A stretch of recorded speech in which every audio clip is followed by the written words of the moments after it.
আমরা যখন মাথা ব্যথা বা মাথা ঘোরা অনুভব করি, তখন অনেকেই ভাবি হয়তো এটি স্রেফ ক্লান্তি বা মাইগ্রেন।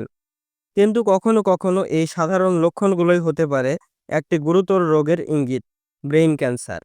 আজকের ভিডিওতে আমরা জানব ব্রেইন ক্যান্সারের প্রাথমিক লক্ষণ থেকে শুরু করে কারণ, সঠিক চিকিৎসা এবং প্রতিরোধ সবকিছু, ডাক্তারি পরামর্শ সহ।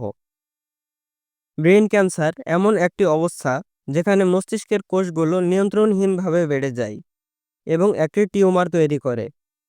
এই টিউমার মস্তিষ্কের স্বাভাবিক কার্যক্রমকে বাধাগ্রস্ত করে এবং সময়মতো চিকিৎসা না করলে এটি জীবনহানির কারণ হতে পারে। বিশ্ব স্বাস্থ্য সংস্থার মতে প্রতি বছর হাজার হাজার মানুষ এই রোগে আক্রান্ত হন। প্রাথমিক পর্যায়ে শনাক্ত করা গেলে চিকিৎসা অনেকটাই সফল হয়। কিন্তু সমস্যা হলো এর লক্ষণগুলো প্রথমে সাধারণ মাথা ব্যথা, চোখে ঝাপসা দেখা বা ঘুমের সমস্যার মতোই মনে হয়, যা আমরা অবহেলা করি।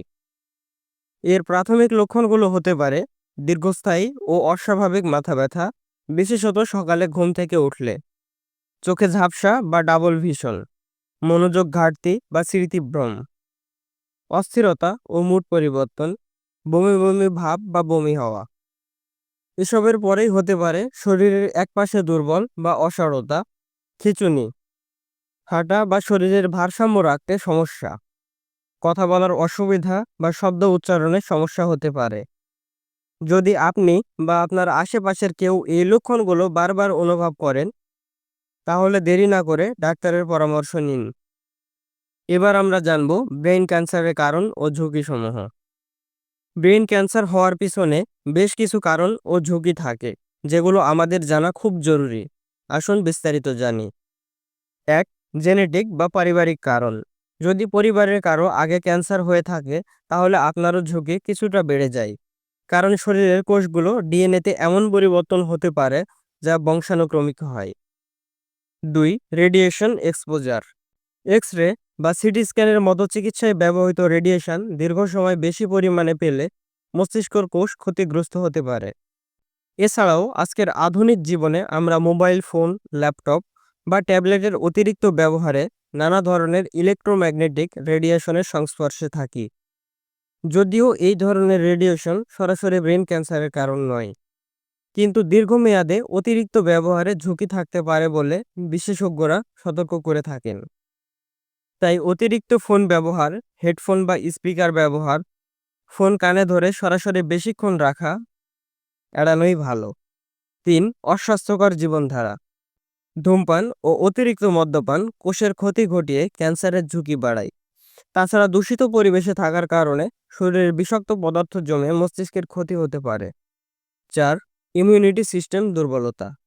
যারা এইচআইভি বা এইডস অথবা অন্য দীর্ঘমেয়াদী অসুস্থতায় ভুগছেন, তাদের শরীরের রোগ প্রতিরোধ ক্ষমতা কমে যায়, ফলে শরীর ক্যান্সার কোষের বিরুদ্ধে লড়াই করতে পারে না। ৫. বয়স ও অন্যান্য কারণ।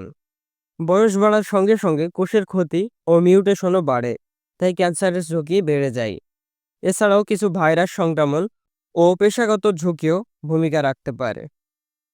যদিও সব কারণ নিয়ন্ত্রণ করা সম্ভব নয়, সচেতন জীবনধারা ও নিয়মিত স্বাস্থ্য পরীক্ষা আমাদের ঝুঁকি অনেকাংশে কমাতে সাহায্য করবে। এবং এই ব্রেন ক্যান্সারকে শনাক্ত করতে ডাক্তাররা নিউরোলজিক্যাল এক্সাম নিয়ে থাকেন, যেমন রিফ্লেক্স, ব্যালেন্স বা স্মৃতি পরীক্ষা, অথবা মস্তিষ্কের ভিতরে টিউমার শনাক্ত করতে এমআরআই বা সিটি স্ক্যান করা হয়, এবং টিউমারের ধরন নির্ধারণ করতে বায়োপসি করা হয়।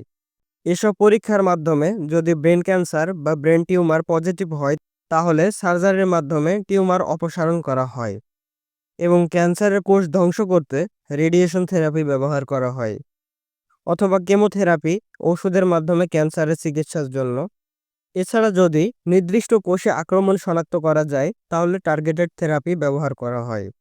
এসব প্রতিরোধে ডাক্তারের পরামর্শ অনুযায়ী জীবনধারা পরিবর্তন করুন, স্বাস্থ্যকর খাবার ও নিয়মিত ব্যায়াম করুন, ধূমপান ও অ্যালকোহল পরিহার করুন, নিয়মিত মেডিকেল চেকআপ করুন। ব্রেন ক্যান্সার ভয়ঙ্কর হলেও সময়মতো শনাক্ত করা গেলে জীবন রক্ষা সম্ভব।